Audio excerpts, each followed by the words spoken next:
is a key part of our lives, as it's mandatory until grade 12. Yet, 72% of students feel that their education has not prepared them for life and work post-graduation. School is meant to teach students about the real world, but school is not the real world. Too often, education has remained stuck in tradition, while people, jobs, and society have evolved significantly. The real world is inherently too cool for school, as there are several challenges that the current education system is facing. First, there's a misalignment between the education and real-world needs, and ineffective preparation for jobs. Traditional goals of education in the 20th century industrial model prioritize memorization. Assessments are mainly based on memorizing information, with most students forgetting this information days after the evaluation.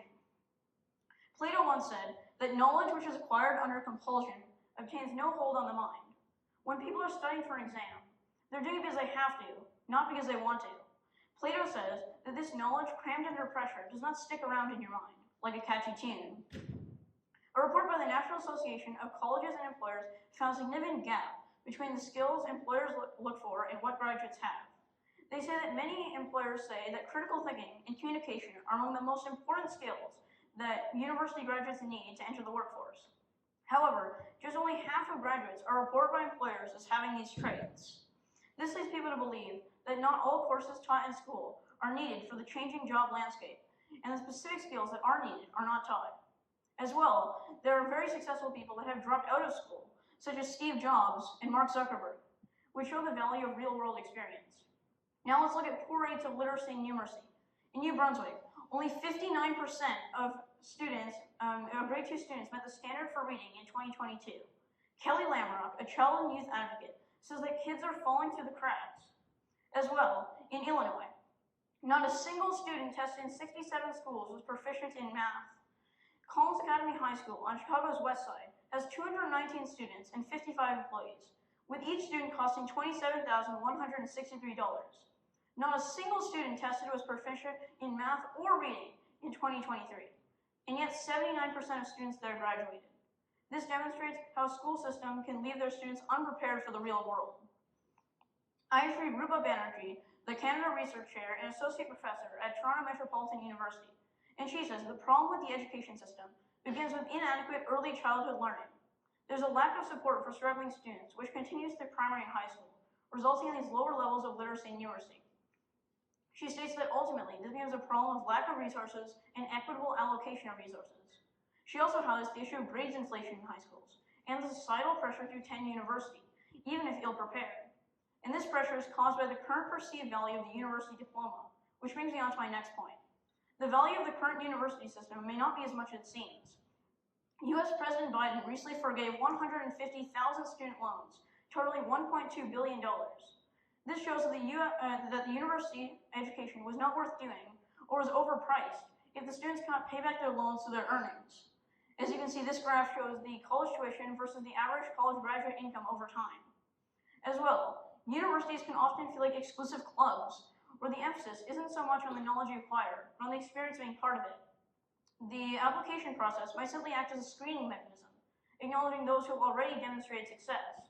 Earning a diploma then serves as the confirmation of your initial qualifications, boosting your standing in the job market. This isn't to say that pursuing a university education is unnecessary, but rather there's a need for universities to adapt and more closely align with the goals of their students. The co-founder of PayPal, entrepreneur and billionaire investor Peter Thiel says that universities are not designed to make you successful, but they're designed to take money from you and preserve the status quo. Thiel offered students $100,000 to skip university and start a business, to undermine the popular view that university was necessary for all students. These dropouts are going beyond this and creating massive companies, becoming far more successful than some university students. And finally, there is a disconnect between the current teaching methods and student interest. A study showed that only 32% of US grade 11 students are engaged at school. I also interviewed Jason Bazalek, a professor of mechanical engineering at the University of Toronto, and he says that in a traditional classroom setting, students learn different materials at different paces, which can create unequal learning outcomes. This requires the teacher to personalize the learning for each student to keep them engaged. As he puts it, this is simply not possible when a teacher has 20 or 30 students in their classroom without overburdening the teacher.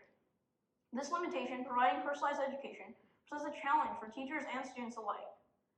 So to increase teacher performance and student success, I have 4 ideas that can be employed. First, we want to reward teachers for the great work that they put into education. So we should have bonuses for teachers based on how well the student does post-graduation. This way, we can align the goals between the student and the teacher so they can both win together. This can be brought to higher education, as universities can be held accountable to how much value they put into the education based on how their students perform outside of school. If university tuitions were determined by how much the graduate earns when they got a job, universities will try to make the education as effective as possible, with the ultimate goal is for students to earn well in their career. Second, practical and real-world skills remain important. To prepare students for the real world, we need to make the environment as close as possible to it. Teaching students to think on their feet without access to review materials can strengthen the similarity between school and the real world. Banerjee states that we need more work-integrated learning, starting in high schools. Things like co-ops and internships should start early and be available to more students. Third, there's a potential for new technologies, such as artificial intelligence, to personalize students' learning. This can provide them with real feedback and specialized education, offering new ways of engaging with material. Khan Academy and Coursera are leading applications that are using this personalized learning that can adapt to each student's learning pace and style. Using interactive learning methods and engaging games to make the learning more involved can increase student retention of material and decrease the poor rates of literacy and numeracy. Education can be more accessible and tailored using these technologies, so schools should adapt to benefit both teachers and students. And finally, the skills gap can be reduced by adjusting university program offerings to fill job shortages. Many industries have shortages of workers, so universities can adjust their program offerings to fill these gaps. For example, Torrance County College in the United States has developed a program aimed at addressing the shortage of pilots in the aviation industry. As well, many colleges in Canada provide practical experience that are being translated into applicable knowledge in jobs. Universities can adapt to include more practical knowledge as well as theoretical knowledge to allow students to have greater success in the labor force. For these reasons, education needs to be more similar to real life. We must adapt to it in many ways, from the material learned to the way it's learned. We need to educate students to be prepared for the jobs of the time ahead and the skills that are most important. Let's make school cool enough for the real world. Thank you.